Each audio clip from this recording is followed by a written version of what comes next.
நான் உங்க அருண். தரையில பாட்டிலா மதுவை ஊற்றியும் சுருட்டுகளையும் ஒன்னா போட்டு எரிக்கிற ஒரு வினோத சடங்கு கருப்புசாமிக்கு செய்யறாங்க. அரிவாள் மேல ஏறி நின்னு பிரச்சனைகளுக்கு தீர்வு சொல்றது. நோயோட வரவங்களுக்கெல்லாம் அந்த ஸ்பாட்லயே அதை சரி செய்யும் ஒரு வித்தியாசமான ட்ரீட்மெண்ட். இப்படி இன்னும் கருப்போட சில ஸ்பெஷல் ஈவெண்ட் எல்லாம் இங்க நடக்குது. அதையெல்லாம் பார்க்கத்தான் நான் இன்னைக்கு டிராவல் செஞ்சுக்கிட்டு இருக்கேன்.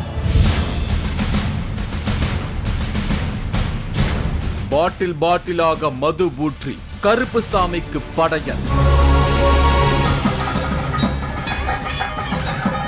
அரிவாள் மீது ஏறி ஒரு அதிரடி ஆட்டம் போடும் பூசாரி.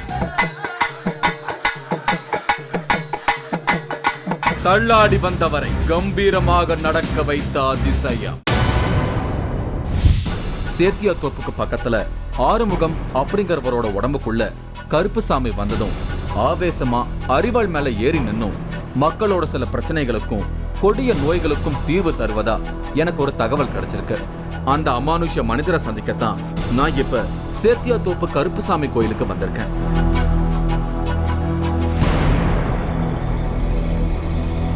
நான் முதல்ல கோயிலுக்குள்ள நுழைஞ்சதும் அங்காள பரமேஸ்வரி என் கண்ணில் பட்டாங்க. சாமியை கும்பிட்டுட்டு என்னோட வேலைகளை தொடங்கினேன். இதுதான் கருப்புசாமி கோயில். வழக்கமா கருப்புசாமி கோயில்னா ஒரே செட்டப்ல தான் இருக்கும்னு ஒரு எண்ணம் மனசுக்குள்ள இருந்தது. ஆனா இங்க வந்ததும் தான் இந்த கோயில் கொஞ்சம் வித்தியாசமானதுன்னு எனக்கு தெரிஞ்சது. அங்கிருந்து நகர்ந்தேன். கோயில் சன்னிதானத்திலேயே தன்னோட அப்பாவுக்கு ஒரு சமாதி அமைச்சிருக்காரு ஆறுமுகம். மணி இப்போ 7. இங்க நடக்கவிருக்கும் சில அதிரடியான பூஜைகளுக்கான ஏற்பாடுகள் நடக்க ஆரம்பிச்சது. நேரம் ஆக ஆக மக்களோட வரத்து அதிகரிச்சபடியே இருந்தது. நான் கோயிலுக்குள்ள நுழைஞ்சதும் அங்கிருந்த ஒரு மண்டபத்தை பார்த்தேன். அங்க ஒரு பெரிய குதிரை சிலை மேல ரொம்பவே ஒய்யாரமா கருப்புசாமி காட்சி கொடுத்துக்கிட்டு இருந்தாரு. அங்கிருந்து கொஞ்ச தூரத்துல படிக்கட்டுகளோட கூடிய பீடம் ஒண்ணு இருந்தது. அதை பார்த்ததும் அழகர் கோயில்ல இருக்கிற கருப்புசாமியோட கருவறை தான் என் ஞாபகத்துக்கு வந்தது. அங்கேயும் இதே மாதிரி தான் வெறும் படிக்கட்டுகளோட கருப்புசாமிக்கான அடையாளமா அரிவாள்கள் மட்டுமே இருக்கும். பெரும்பாலும் அதை யாரையும் பார்க்க விட மாட்டாங்க. ஆனா இங்க ரொம்பவே வித்தியாசமா இந்த 18 படிகளையும் சூலத்தையும் எல்லாரும் பார்க்கிற வகையில வச்சிருக்காங்க. அதுல முதல் படியில ஒரு நாக சிலையை அமைச்சிருக்காங்க. அதே போல படிகளோட மேல் பகுதியிலையும் ஒரு சூலமும் அமைக்கப்பட்டிருந்தது. இதுதான் இந்த சன்னதியோட பிரதான தெய்வம். 18ஆம் படி கருப்புன்னு எனக்கு சொன்னாங்க. இதையெல்லாம் பார்த்துட்டு அந்த கோயிலை சுத்தி நான் ஒரு வலம் வந்தேன். அப்பதான் ஒரு அதிர்ச்சிகரமான காட்சியை என்னால பார்க்க முடிஞ்சது. அடேங்கப்பா, எவ்வளவு உயரமான ஒரு பிரத்யங்கரா அம்மன் சிலை! பார்க்கவே ரொம்ப பெரிய தோற்றத்துல இருந்தது. பிரத்யங்கரா அம்மன்னு சொன்னாலே அவங்களோட உக்கிரமான முகம்தான் நம்மோட ஞாபகத்துக்கு வரும். அப்படி ஒரு உக்கிரம் நிறைந்த அம்மனை இவ்வளவு பெரிய தோற்றத்துல இங்க பாக்குறப்போ கொஞ்சம் பீதியா தான் இருக்கு. அப்போ அங்க 18ஆம் படி கருப்புக்கு பூஜை வேலைகள் நடந்துகிட்டு இருந்தது. அங்க சில பூஜை பொருட்களும் வச்சிருந்தாங்க. அந்த இடத்துல பூஜைக்காக மக்கள் பலரும் கூடி இருந்தாங்க. இவ்வளவு கூட்டம் கூடுற இந்த இடத்த பாக்குறப்போ இந்த கருப்போட சக்தி என்னன்னு என்னால புரிஞ்சுக்க முடிஞ்சது. திடீர்னு அங்க கூடியிருந்த கூட்டம் 2 பாகமா பிரிஞ்சு வழி விட்டாங்க. நான் கூட ஏதோ சாமி சிலை வரப்போகுதோன்னு எதிர்பார்த்தேன். ஆனா அங்க கூட்டம் ஒதுங்கினதுக்கான காரணம் ஆறுமுகத்தோட மாஸ் என்ட்ரி தான். ஒரு மிடுக்கான தோற்றத்துல வந்த அவரு திடீர்னு பூஜைகள் செய்ய ஆரம்பிச்சிட்டாரு. 18ஆம் படி கருப்பு இருக்கும் பீடத்துக்கு போய் அங்க இருந்த படிகளுக்கு சந்தன குங்குமம் வச்சு பூஜைக்கு ரெடி பண்ணாரு. அங்க இருந்த சூலத்துக்கு அபிஷேகம் செஞ்சாரு. அதுல அபிஷேகம் செய்யப்பட்ட பால் 18 படியோட முதல் படியில் அமைக்கப்பட்டிருந்த ஒரு நாகசிலைக்கு போய் சேர்ந்தது. பீடத்துல இருந்த சூலத்துல எலுமிச்சம்பழம் வச்சு அதுக்கு ஏதோ சில மந்திரங்களை உச்சாரணம் செஞ்சாரு. மத்த தெய்வங்களை மாதிரி இல்லாம கருப்புசாமி எப்பவுமே கொஞ்சம் வித்தியாசமானவர். அவருக்கு எப்பவுமே கொஞ்சம் வினோதமான முறையில தான் சில விஷயங்கள் நடந்தாகணும். கருப்புசாமியோட பூஜை முறைகளும் வழிபாட்டு முறைகளும் அமானுஷ்யமானது. அதனால தான் சாதாரண மனிதர்கள் செய்ய முடியாத சில வினோதமான விஷயங்களையும் கூட இந்த கருப்புசாமி வழிபாட்டுல ஆறுமுகசாமி செய்யவிருக்காரு. அடுத்து ஆறுமுகசாமி அங்கிருந்து அந்த பிரம்மாண்டமான பிரத்யங்கர அம்மன் சிலைக்கு கீழே பீடத்துல இருந்த ஒரு ரகசிய அறைக்குள்ள போனாரு. அந்த அறைக்கு போக யாருக்கும் அனுமதி கிடையாது. அவர்கிட்ட அனுமதி வாங்கிட்டு நான் அந்த இடத்த சுத்தி பார்த்தேன். மயான அமைதியா இருந்த அந்த இடத்துல திடீர்னு தவக்குளத்துல உட்கார்ந்தாரு ஆறுமுகசாமி. கையில ஒரு ஜப மாலைய உருட்டினபடி மந்திர உச்சாரணத்தோட அந்த இடத்துல ஆழ்ந்த தவத்துல இருந்தாரு. இப்போ அவரோட முகத்துல சில மாற்றங்கள் தெரிய ஆரம்பிச்சது. ஏதோ அவருக்குள்ள ஒரு சக்தி பரிமாற்றம் நடக்கிறத என்னால உணர முடிஞ்சது. இப்ப ஆறுமுகம் தான் எதுக்கும் தயார் அப்படிங்கிற தோரணையில அங்கிருந்த கருப்புசாமியா மாற தயாரானாரு.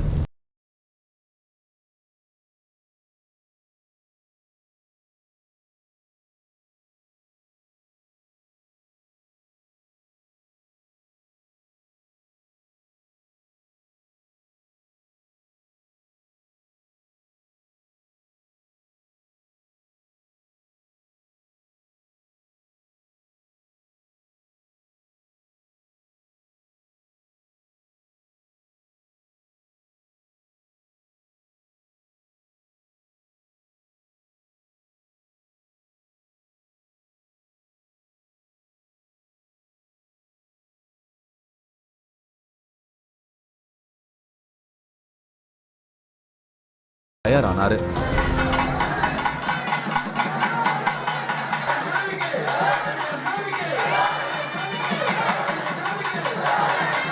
கருப்புசாமிக்கே உரிய கம்பீர கெட்டப்ல இப்போ ஃபுல் ஃபார்முக்கு வந்தாரு ஆறுமுகசாமி. மேலதாளத்தோட ஒவ்வொரு சன்னதியா உலா வந்தாரு. கடைசியா அவர் குதிரை பீடத்துக்கு வந்ததும் அவர் மேல வந்த கருப்புசாமி ஆவேசமா ஆடத் தொடங்குச்சு.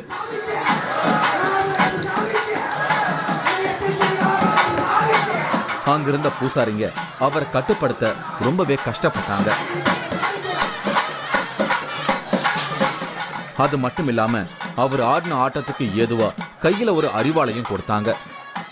ஒரு வழியா கட்டுப்பாட்டுக்குள்ள வந்த ஆறுமுகசாமி கொஞ்ச நேரம் சாந்தமா இருந்த மாதிரி தெரிஞ்சது. ஆனா அதுதான் இல்ல. அவர் மறுபடியும் பழைய மாதிரி ரொம்பவே உக்கரமா மாறினாரு. ஆனா அப்ப அவர் மேல இருந்தது அதி உக்கர கருப்புசாமின்னு மட்டும் என்னால உணர முடிஞ்சது. அந்த நிகழ்வோட தொடர்ச்சியா அந்த நேரத்துல ஒரு சிலரும் கையில அரிவாளை பிடிச்சுக்கிட்டு வரிசையா நின்னாங்க. ரொம்பவே ஆவேசமா இருந்த அவரு தடன்னு அரிவாள் மேல ஏறினாரு. அப்படி ஏறினது மட்டும் இல்லாம ஒரு நடன இயக்குனர் போல ஆடவும் ஆரம்பிச்சிட்டாரு. ஆட்டம் முடிஞ்ச அந்த சின்ன கேப்ல நான் ஆறுமுகசாமி கிட்ட பேச தொடங்கினேன். கருப்புசாமின்றது வந்து ஒரு மரலாடுற தெய்வம். அது எல்லாம் சக்தி. அது எப்போ நம்மளை ஆட்கொண்டாரு, எப்போ நம்மளை விட்டு தூக்கி எறிகிறான்னு தெரியாது. தன்னோட 18 வயசுல இருந்து கருப்புசாமி அருள்வாக்கு சொல்லிக்கிட்டு இருக்காரு ஆறுமுகசாமி.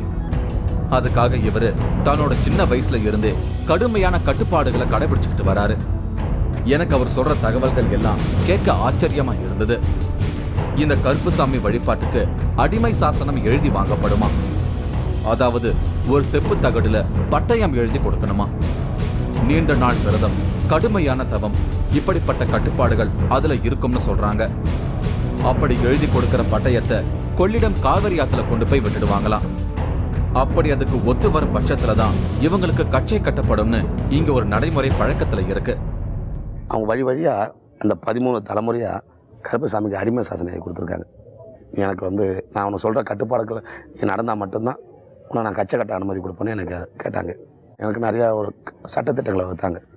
நீ இப்படி தான் இருக்கணும், நீ வந்து மாற்றாமலுக்கு ஆசைப்படக்கூடாது, சிற்றறிவுக்கு ஆசைப்படக்கூடாது, மற்றவங்க பொருளுக்கு ஆசைப்படக்கூடாது, மற்றவங்களை வந்து ஏமாற்றி பழைக்கக்கூடாது அப்படின்னு எங்களுக்கு நிறையா ஒரு 23 கட்டளைகளை எனக்கு சொன்னாங்க. இங்க அருள்வாக்கு கேட்க 5.25 ரூபாய் தான் கட்டணம் அப்படிங்கிற முறைதான் இன்னைக்கு வரைக்கும் பழக்கத்துல இருந்து வருது. அந்த காலத்துல இருந்து கருப்புசாமி தீர்மானிக்கிற பணத்தை தான் வாங்கணும்னு ஒரு நடைமுறை இங்க கடுமையா செயல்பாட்டுல இருக்கிறதாகவும் ஆறுமுகம் எனக்கு விவரம் சொன்னாரு. இங்க வரவங்களுக்கு இவர் அருள்வாக்கு சொல்ற முறை பத்தி என்கிட்ட விளக்க ஆரம்பிச்சாரு. தன்கிட்ட வர மக்களுக்கு அருள்வாக்கு சொல்ற ஒவ்வொரு முறையும் முதல்ல இவரு கருப்புசாமி கிட்ட பர்மிஷன் வாங்கணும். அப்படி பர்மிஷன் கொடுத்ததும் அந்த சமயத்துல இவருக்கு சில மந்திரங்களையும் ரகசிய வழிமுறைகளையும் சூட்சமமான முறையில வந்து கருப்புசாமி சொல்லுவாராம். அந்த சமயத்துல குதிரை ஓடும் சத்தம் இவரோட காதுல கேட்கும்னு ஒரு ஆச்சரிய தகவலை சொல்றாரு ஆறுமுகம். நான் போய் சாமிகிட்ட போய் எங்களுக்குள்ள அந்த மூல மந்திரங்களை சொல்லி சாமி கேட்கும்போது சாமி வந்து நீ போ நான் வரேன்னு சொல்லுவாங்க. அந்த குரல் கேட்கும். சில மாதிரி பண்ணும்போது அந்த குதிரை சத்தம் கேட்கும் எங்கள் அதுக்கு எங்கேயோ ஒரு வழி அந்த வழி குதிரை ஓடும்போது அப்போ சாமி நமக்காக அனுமதி கொடுத்துட்டாங்க. சில சமயம் நீ போடா நான் வரேன்னு சொல்லுவாங்க.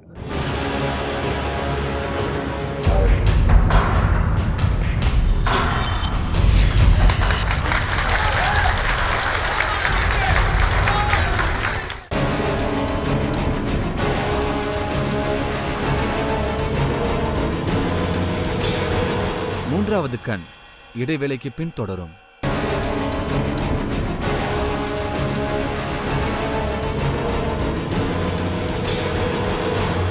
மூன்றாவது கண் தொடர்கிறது. நான் இன்னைக்கு சேத்தியாத்தோப்புல இருக்கிற கருப்புசாமி கோயில்ல இருக்கேன். இந்த கோயில் பூசாரி ஆறுமுகம் உடம்புக்குள்ள கருப்புசாமியோட சக்தி இறங்கி அரிவாள் மேல ஏறி அதிரடியா ஆட்டம் போட்டு வரவங்களோட பிரச்சனைகளை எல்லாம் சரி பண்றதா எனக்கு சொல்லி இருந்தாங்க. அதையெல்லாம் பார்க்கத்தான் நான் இங்க வந்திருக்கேன். ஒரு தடவை இந்த கோயில் சன்னதியில தூங்கிட்டு இருந்திருக்காரு ஆறுமுகசாமி. அப்போ திடீர்னு வான் அளவுல ஒரு பெரிய பயங்கரமான பிரத்யங்கர அம்மனோட காட்சி கிடைச்சிருக்கு.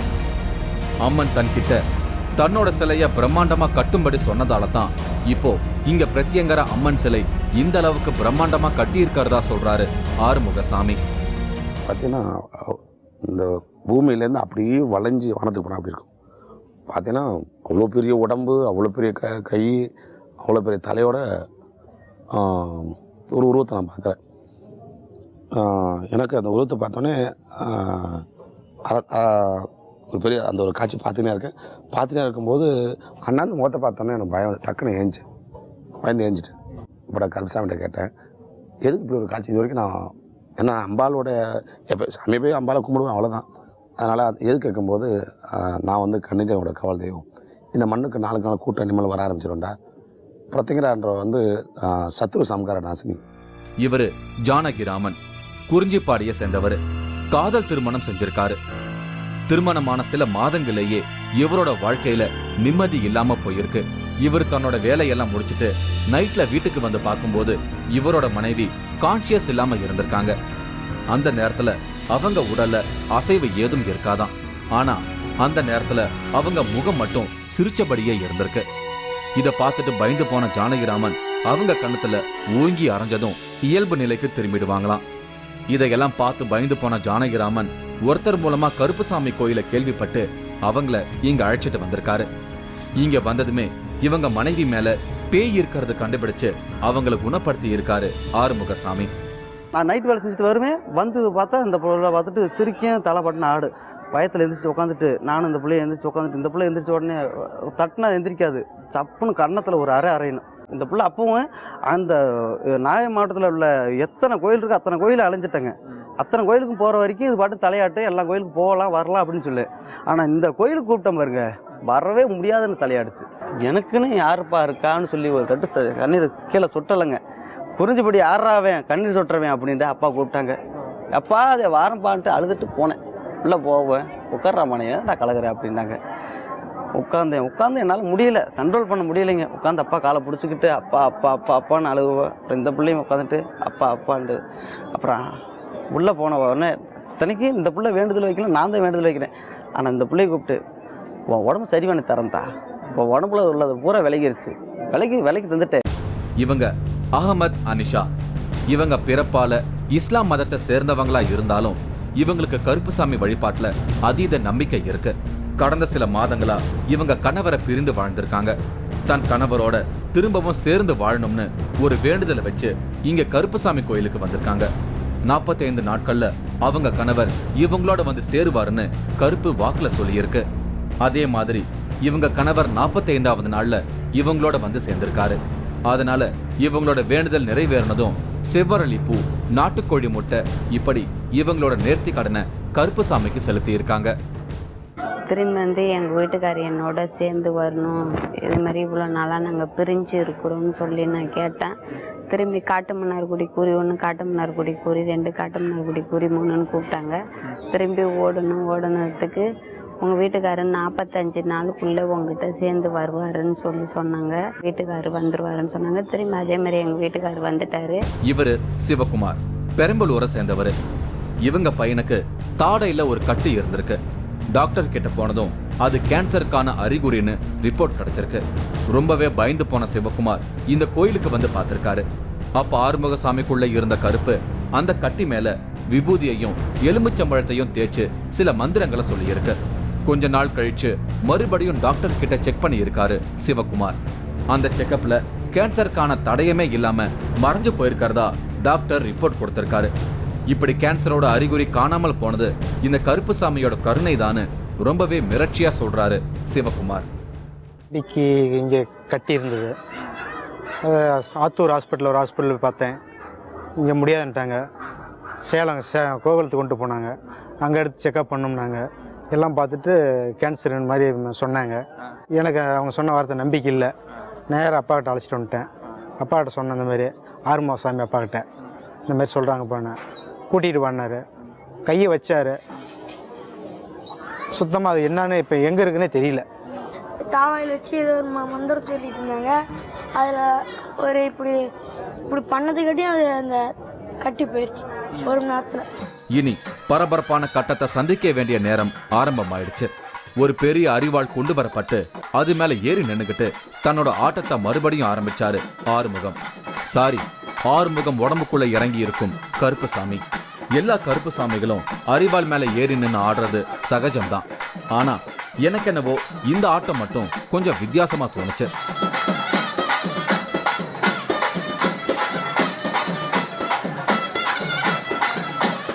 அதோட தொடர்ச்சியா கருப்புசாமிக்கு மட்டுமே செய்யப்பட்ட பல்லக்கு வந்தது.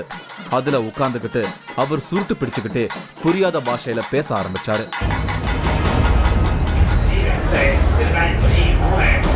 கொஞ்ச நேரம் அவர் அப்படி என்ன பாஷை தான் பேசுறாருன்னு அவரையே நான் உத்து கவனிச்சேன். அப்புறம்தான் அது தமிழ்னு எனக்கு புரிஞ்சுது. சம்பவங்களை பட்டியல் போட்டு வேகமா சொல்லிக்கிட்டே போறதுதான் கருப்புசாமியோட ஸ்டைல். அந்த ஸ்டைல இங்கேயும் பார்க்க முடிஞ்சது. இங்க வந்திருக்கிற ஆட்கள் எல்லாரும் வேற வேற ஊர்கள்ல இருந்து வந்திருக்காங்க. அவங்கள பத்தின சில அடையாளங்களை சொல்லி அழைச்ச கருப்புசாமி அவங்களோட பிரச்சனைகளையும் அதுக்கான தீர்வுகளையும் பட்டியலிட்டாரு. மனசுல எழுந்த ஆசை எண்ணங்களா தெரியும், ஈடேறி தருவார் என்ற மாற்றமே இல்லை. கடைசியா ஒரு சுருட்டை பத்த வச்சு புகையை விட்ட பிறகுதான் பழையபடி ரிலாக்ஸ் ஆனாரு கருப்புசாமியா மாறி இருக்கும் ஆறுமுகசாமி. இந்த விஷயங்கள் நடந்துகிட்டு இருக்கும் போதுதான் ஒரு வயசானவரும் கூட ஒரு அம்மாவும் வந்தாங்க. அந்த வயசானவர் நடக்கவே முடியாம ரொம்ப சிரமப்பட்டு அந்த அம்மா உதவியோட நடந்து வந்தாரு. அவரை பார்த்ததுமே ஸ்பாட்லயே ட்ரீட்மெண்ட் ஆரம்பிச்சது கருப்புசாமி. அந்த பெரியவரோட கால்களை நீட்ட சொன்னாரு. அதுல கொஞ்சம் விபூதியை பூசினாரு. அறுக்கப்பட்ட எலுமிச்சம்பழ சாரை தடவி விட்டாரு. அது முடிஞ்சதும் ஒரு செல்லமான அதட்டலோட எழுந்து நடந்து போய் அங்கிருந்த கருப்புசாமி குதிரைய வணங்கிட்டு வரும்படி சொன்னாரு. இந்த நிமிஷத்துல தான் அந்த மேஜிக் நடந்தது. கருப்புசாமி உத்தரவிட்டதும் அந்த பெரியவர் உடனே எழுந்தாரு.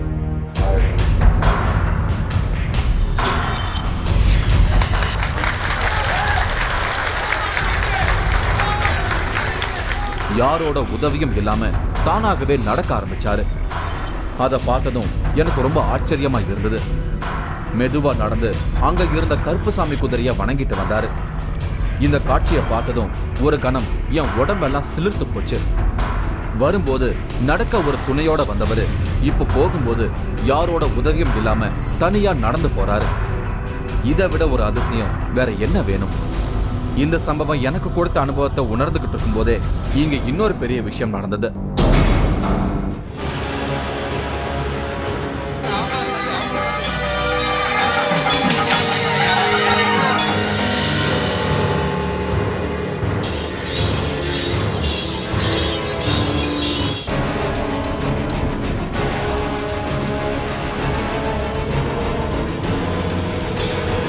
மூன்றாவது கண் இடைவேளைக்கு பின் தொடரும்.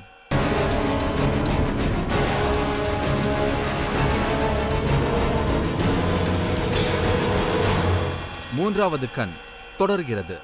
இப்ப நான் சேத்தியா தோப்புல இருக்கிற கருப்புசாமி கோயில தான் இருக்கேன். அமாவாசை அன்னைக்கு இந்த கோயில பலவிதமான வினோத வழிபாடு நடக்குது.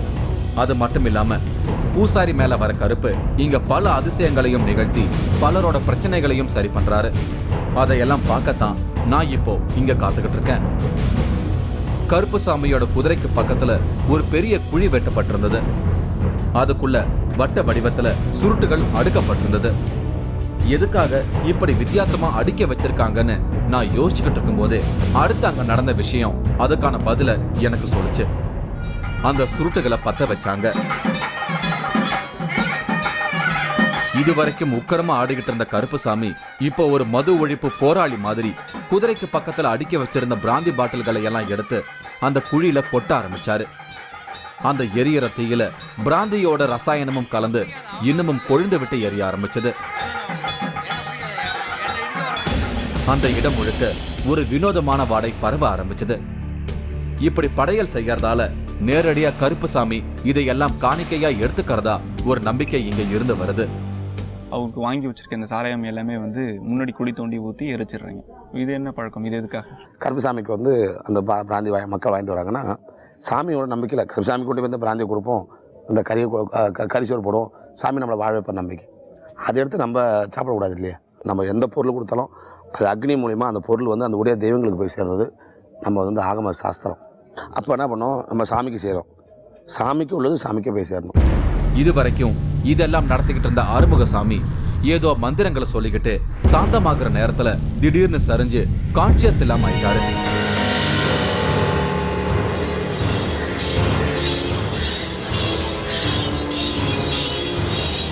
அந்த இடமே ஒரு நிமிஷம் கொஞ்சம் பதட்டமா இருந்தது. அவ்வளோ நேரம் அவர் மேல இருந்த கருப்புசாமி இப்ப அவரை விட்டு போகும்போது இப்படி ஒரு பயங்கரமான தாக்கத்தை ஏற்படுத்தி இருக்கு. அடுத்து அங்க இருந்த சில பூசாரிங்க தான் அவருக்கு சில ஃபர்ஸ்ட் எய்ட் எல்லாம் பண்ணி அவரை நார்மல் ஆக்குனாங்க. அப்புறம்தான் அவர் இயல்பு நிலைக்கு வந்தாரு. இந்த மாதிரி மற்றவங்களோட கர்ம வினையை நீக்கிறவங்களுக்கு இப்படிப்பட்ட பாதிப்புகள் வரது நமக்கு தெரிஞ்ச ஒரு விஷயமா இருந்தாலும் அதோட பாதிப்புகளை நேர்ல பார்க்கும்போது என்னோட மனசு ரொம்பவே பதபதைக்குது. மறுபடியும் வேற ஒரு வித்தியாசமான அமானுஷ நிகழ்வோட உங்களை நான் சந்திக்கிறேன். அதுவரை உங்களிடமிருந்து விடை பெறுவது உங்கள் அருண். இந்த நிகழ்ச்சி வரும் வாரம் திங்கள் அன்று மாலை 4:30 மணிக்கு மறு ஒளிபரப்பாகும். இதுவரை ஒளிபரப்பாகி வரும் மூன்றாவது கண் நிகழ்ச்சிக்கு பெரும் வரவேற்பு கொடுத்துட்டு இருக்கீங்க. உங்களோட வேண்டுகோள் படி ஆரம்பத்துல இருந்து ஒளிபரப்பான மூன்றாவது கண் நிகழ்ச்சியோட 4 பாகங்களை ஒன்னா சேர்த்து தொகுத்து வழங்கிட்டு இருக்கோம்.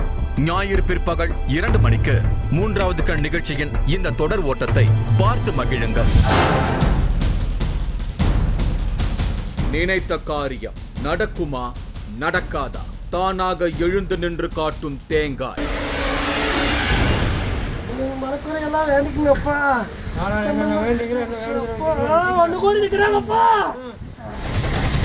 அட்டகாசமாய் ஆர்ப்பரிக்கும் நடுகாட்டு கருப்பு.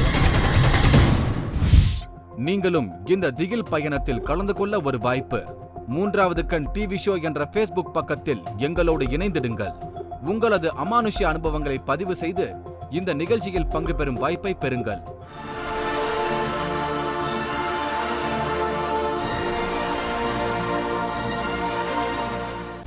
நான் பைத்தியக்காரனா? ஏங்க, நீ காவடி எடுத்துன்னு போனியோ, சிவனை கும்பிட்டியோ, நீ அல்லாவை கும்பிட்டியோ, நீ கிருஷ்ணனை கும்பிட்டியோ எனக்கு தேவையில்லைங்க. இதை மிஞ்சின பொம்மை எதுவுமே கிடையாதுங்க.